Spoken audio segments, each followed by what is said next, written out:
नमस्कार। सहस्त्र अकादमी में आपका स्वागत है। आज हम जिस विषय पर चर्चा करेंगे वो है राज्य सरकार द्वारा एक आयोजित कार्यक्रम जिसका नाम है माटी पूजन अभियान। अगर हम बात करें माटी पूजन की या भूमि पूजन की, तो हमारी भारतीय संस्कृति में शुरू से ही प्राचीन काल से लेकर अभी तक कोई भी शुभ कार्य करने से पहले माटी पूजन या भूमि पूजन करने की परंपरा रही है। चाहे हम बात करें कोई भी शुभ कार्य की, चाहे घर बनाने की, चाहे कृषि कार्य की, तो भूमि पूजन या माटी पूजन क्या है, उसका एक अभिन्न अंग रहा है।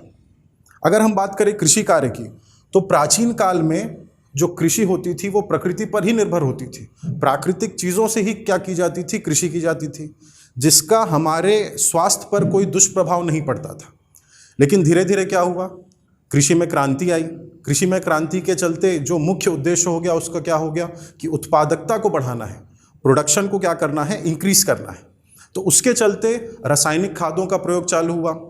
ठीक है, जो फर्टिलाइजर, जो पेस्टिसाइड्स आ गए वो केमिकल वाले थे, है ना। रासायनिक खादों का प्रयोग चालू हो गया। तो उसके चलते क्या हुआ, हमारे स्वास्थ्य पर इसका बहुत ज़्यादा दुष्प्रभाव पड़ा।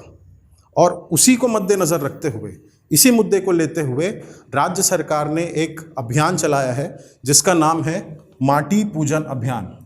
इसकी शुरुआत जो है वो 3 मई 2022 को अक्षय तृतीया के दिन की जाएगी। ये डेट याद रखिएगा कि माटी पूजन अभियान की शुरुआत कब हो रही है। तो कब हो रही है, 3 मई 2022, 3 मई 2022 को अक्षय तृतीया के दिन, जिसका मुख्य उद्देश्य क्या होगा कि आने वाले वर्षों में क्रमिक रूप से सिर्फ और सिर्फ जो प्राकृतिक खाद्य हैं या प्राकृतिक चीज़ें हैं उसी को लेते हुए, उसी को साथ लेते हुए कृषि करना। यानी कि कृषि जो है वो प्रमुख लक्ष्य क्या हो जाएगा, उस पर हम रासायनिक खादों का प्रयोग नहीं करेंगे, ना ही जो केमिकल युक्त जो फर्टिलाइजर्स हैं, जो पेस्टिसाइड्स हैं, उसका यूज़ हम नहीं करेंगे। हम किसका उपयोग करेंगे, प्राकृतिक चीज़ों का। ये गवर्नमेंट का, राज्य सरकार का एक मुख्य उद्देश्य है। और इसी उद्देश्य के चलते माटी पूजन अभियान की क्या की गई है, शुरुआत की गई है। ठीक है, तो इसको लेके लोगों पे जागरूकता बढ़ाने के लिए बहुत सारे काम किए जा रहे हैं जिस पे हम अभी आगे चर्चा करते हैं। ठीक है, तो आपको अभी क्या याद रखना है कि माटी पूजन अभियान, इसकी शुरुआत कब होगी, 3 मई 2022 अक्षय तृतीया के दिन। ठीक है, चलिए अब इसमें जो मुख्य प्रावधान है या मुख्य जो काम किए जाएंगे माटी पूजन अभियान को लेके, उसको चर्चा करते हैं। ठीक है, तो ये पॉइंट्स चाहे तो आप लिख सकते हैं या समझ सकते हैं। सबसे पहले क्या किया जाएगा, कृषकों को अर्थात किसानों को रियायती दर पर कंपोस्ट खाद उपलब्ध कराया जाएगा। कौन सा खाद उपलब्ध कराया जाएगा, तो कंपोस्ट खाद। ठीक है, ताकि बताया ना मुख्य उद्देश्य क्या है, सिर्फ और सिर्फ प्राकृतिक चीज़ों से क्या करना, खेती करना। ठीक है, दूसरा, इनपुट सब्सिडी और फसल बीमा हेतु प्रीमियम राशि प्रदान करना। किनको, जो खेती करेंगे किसानों को। ठीक है, तीसरा जो है मुख्य काम वो क्या रहेगा, जैविक खेती के उत्पादों के प्रसंस्करण और एवं विपणन की व्यवस्था ग्रामीण औद्योगिक पार्क और सी मार्ट के माध्यम से करना। सी मार्ट आप लोग को पता होगा, छत्तीसगढ़ मार्ट। ठीक है, उसके बाद चौथा जो है मुख्य काम वो क्या है, प्राकृतिक संसाधनों से खेती के लाभों के प्रचार प्रसार हेतु कला जत्थों का उपयोग करना। ठीक है, आपका अगर बात करें जो सरकार है, जो गवर्नमेंट है, वो सिर्फ और सिर्फ जैविक खेती को, ये सब जितने भी प्रावधान है उसका मुख्य उद्देश्य क्या है, सिर्फ और सिर्फ जैविक खेती। ठीक है, आगे देखते हैं।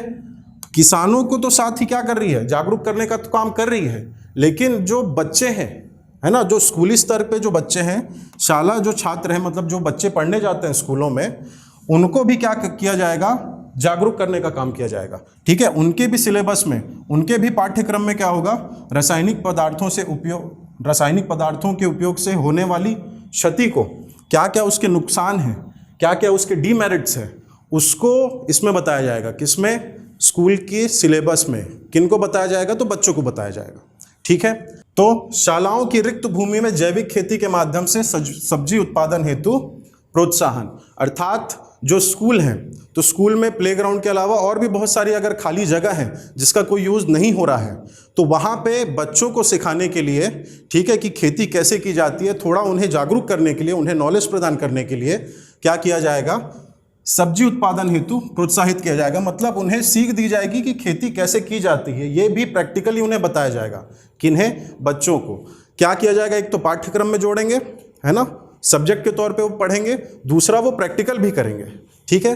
बात करें नेक्स्ट पॉइंट की, तो कृषि अधिकारियों को नियमित प्रशिक्षण और अनुसंधान को बढ़ावा देना, ये इसका एक और प्रावधान है। ठीक है। दूसरा, जागरूकता बढ़ाने हेतु आकाशवाणी एवं दूरदर्शन में नियमित कार्यक्रम आरंभ करना। अब जैसा ही 3 मई होगा, 3 मई के पहले भी आप अभी भी अगर रेडियो सुनते हैं या दूरदर्शन देखते हैं, ठीक है, या आप बात करें सोशल मीडिया की, तो माटी पूजन अभियान के बारे में आपको जानकारी हो रही होगी। ठीक है। तो लोगों को जागरूक करने का काम भी किससे चालू होगा? आकाशवाणी और दूरदर्शन के माध्यम से नियमित कार्यक्रम जो है वो चलाए जाएंगे, जिससे लोग क्या हो सकें, जैविक खेती के बारे में जागरूक हो सकें। नेक्स्ट जो पॉइंट है वो है वन विभाग की नर्सरियों में जैविक खाद का उपयोग, साथ ही जो गौठान है, गौठान में चारे एवं सब्जी उत्पादन में जैविक खाद का उपयोग किया जाएगा। तो ये सब जो थे प्रावधान, किसको लेके? लोगों को जागरूक करने के उद्देश्य से गवर्नमेंट क्या करेगी? ये सब कार्यक्रम लागू करवाएगी। आगे अगर देखें तो जैसा कि हम लोगों ने अभी थोड़ी देर पहले डिस्कस किया था, क्या डिस्कस किया था कि 3 मई 2022 कब? अक्षय तृतीया। ठीक है, 3 मई 2022 को अक्षय तृतीया को, ठीक है, इस महाअभियान की क्या की जाएगी? शुरुआत की जाएगी। इसमें क्या होगा कि ग्राम पंचायत, जनपद पंचायत तथा जिला पंचायतों में धरती माता की रक्षा हेतु शपथ और क्या लिया जाएगा? संदेश वाचन होगा। अर्थात जो भी पदाधिकारी हैं जो ग्राम पंचायत, जनपद तथा जिला पंचायत से जुड़े हैं, वो 3 मई जो निर्धारित तिथि है अक्षय तृतीया वाली, उस 3 मई को क्या किया जाएगा?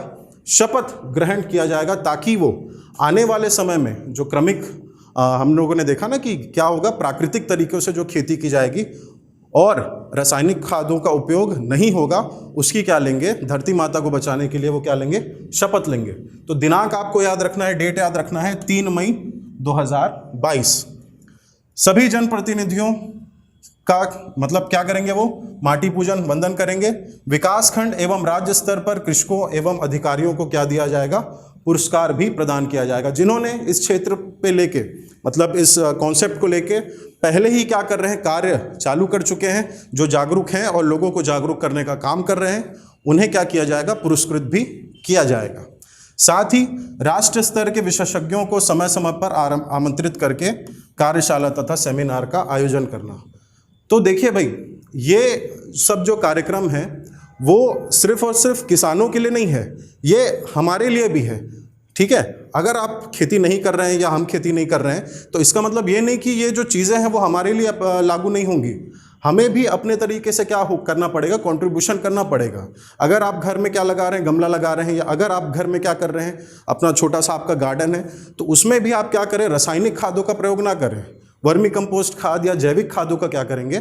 प्रयोग करेंगे। ठीक है। हालांकि ये जो है मुख्य, छत्तीसगढ़ क्या है? कृषि प्रधान राज्य है, और कृषि प्रधान राज्य होने के चलते यहाँ पे अधिकतर जो किसान हैं वो क्या करते हैं? खेती करते हैं। तो उन्हें जागरूक करने के लिए ये कार्यक्रम क्या किया जा रहा है? चलाया जा रहा है, ताकि आने वाले समय में क्या हो, हम जो रासायनिक खाद हैं, जो पेस्टिसाइड्स हैं, केमिकल फर्टिलाइजर्स हैं, उनसे होने वाले दुष्प्रभाव से क्या कर सके? हम बच सकें। ठीक है। तो आशा करता हूँ आप लोग को ये जानकारी अच्छी लगी होगी। तो ऐसे ही महत्वपूर्ण जानकारी प्राप्त करने के लिए जुड़े रहिए सहस्त्र अकादमी से। धन्यवाद। जय हिंद।